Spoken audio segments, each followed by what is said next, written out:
আপনি কি সেকুলার? আর সবচেয়ে বড় কথা, আপনি কি সেকুলার? আপনি কি সেকুলার বাদল দেবনাথ? আপনি কি সেকুলার? অবশ্যই সেকুলার। তাহলে এই ন্যাকা কান্না কাঁদবেন না, গতকালের ন্যাকা কান্না কাঁদবেন না, এই মরা কান্না কাঁদবেন না। আপনাদের জন্য এতগুলো মৃত্যু হয়েছে, দুঃখজনক ঘটনা। এবং আমি একটা কথা বলি ময়ূর, আরে দূর আপনার কথা, আপনি ন্যাকা কান্না কাঁদবেন না এটা বললাম। সেকুলার যদি হন এই ন্যাকা কান্না কাঁদবেন না। অপমান করো না। অপমান আমি করছি না, অপমান আপনারা করছেন, দেশকে, হিন্দুদেরকে অপমান করছেন। আমাকে বলুন তো কোন হিন্দু নেতার সংগঠনের নাম আইসিস বা আল কায়দা? কোন হিন্দুত্ববাদী নেতার সংগঠনের নাম? কালমাটা কি বলুন বলুন। আমি তো দেখো, আমি তো এইভাবে তো বলতে পারি না তোমার মতো। বলতে পারবেন না বলেই তো আমি আপনাকে ডেকেছি।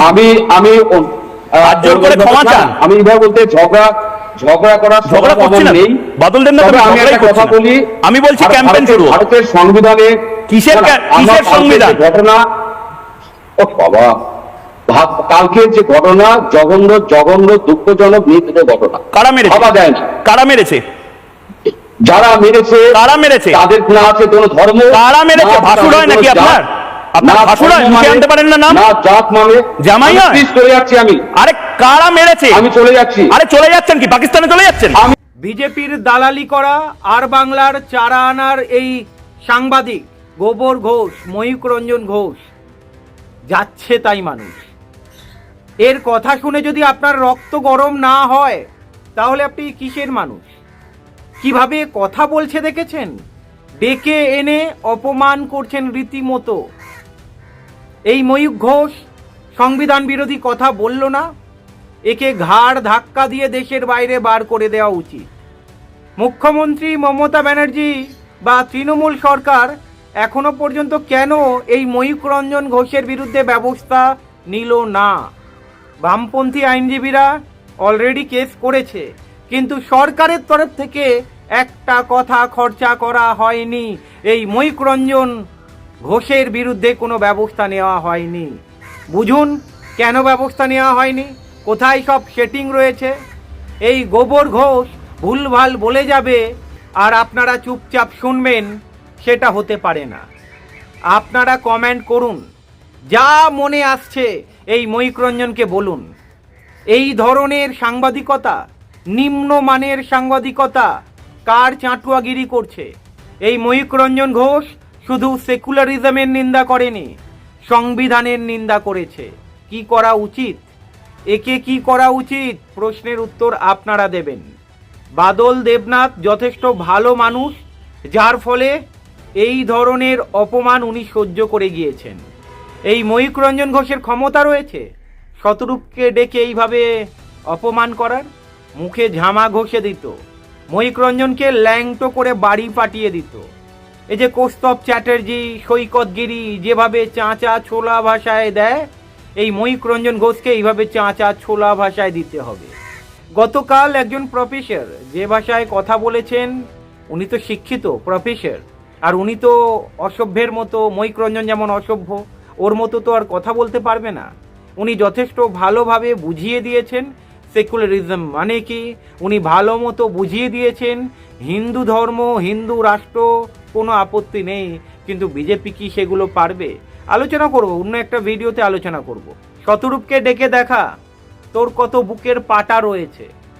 শতরূপকে এমন ধরনের প্রশ্ন করে দেখ, তোকে যদি ল্যাংটো করিয়ে বাড়ি না পাঠিয়ে দেয়, আমি ইউটিউব করা ছেড়ে দেবো। তোর ক্ষমতা নেই শতরূপকে ডেকে এইভাবে অপমান করা, প্রশ্ন করা। শতরূপ তো ছেড়েই দিলাম, যে কোনো বামপন্থী নেতাকে ডেকে এইভাবে অপমান করে দেখ তোর ক্ষমতা আছে কিনা। দালালি করা ছুটে যাবে, বেরিয়ে যাবে। আপনারা এমনিতেও দেখেছেন, যারা দেখছেন এই ভিডিওটা, বিভিন্ন মহল থেকে নিন্দা জানিয়েছে। আর আপনাদের কাছে একটাই কথা বলবো, এই ময়ূক রঞ্জন ঘোষকে বয়কট করতে হবে। আর বাংলাকে যেখানেই দেখবেন মেরে তাড়াতে হবে। যে ধরনের কথা বলছে, সংবিধান বিরোধী কথা, একে কেন এখনো পর্যন্ত জেলে ভরা হলো না, মুখ্যমন্ত্রীর তরফ থেকে কেন এখনো পর্যন্ত বড় পদক্ষেপ নেওয়া হলো না, সেটা সব থেকে বড় প্রশ্ন। মৌপ্রিয়া নন্দী পর্যন্ত ছাড়েনি। নজরুল ইসলামকে রীতিমতো অপমান করলেন বলা চলে, মানে গণতন্ত্রের মা বাবা এক করে দিলেন। মদ খেয়ে গাড়ি চালিয়ে অ্যাক্সিডেন্ট করেছিল না, এই মালটাই অ্যাক্সিডেন্ট করেছিল, কপাল ফেটে গিয়েছিল, এতটা সেলাই হয়েছিল। যাই হোক, বামপন্থী নেতাদের পেছনে লাগবে না, এরা ভালো মতোই জানে, কারণ ধুয়ে ল্যাংটো করে সাইজ করে ঘরে পাঠিয়ে দেবে। বিজেপির দালালি করছে, করো বাবা, পেছনে লাগতে এসো না। যারা সেকুলারিজমে বিশ্বাস করে আর যারা ধর্মনিরপেক্ষতায় বিশ্বাস করে তাদেরকে বলবো, উত্তর দিন আপনারা। আর এই ময়ূক রঞ্জন ঘোষ যে ভাষায় কথা বলে তার উত্তর যদি না দিয়ে চুপচাপ থাকেন, এই ময়ূক রঞ্জন ঘোষের মতো যারা দালালি করে তারা কিন্তু আরো পেয়ে বসবে। তাই সময় এসেছে, হিন্দুদের বোকা বানাচ্ছে, হিন্দুদের বোকা বানিয়ে বুঝতেই তো পাচ্ছেন কাদের সুবিধা করে দিতে চেষ্টা করছে।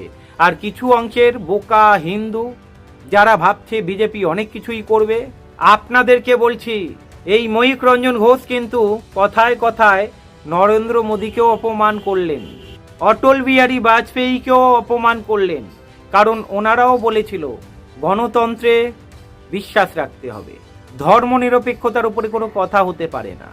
ময়ূক রঞ্জন ঘোষ, অনেক দালালি করেছো বাবা, আর করো না। এবারে জনতার কাছে রাম প্যাদানি খাবে। ভালো থাকবেন।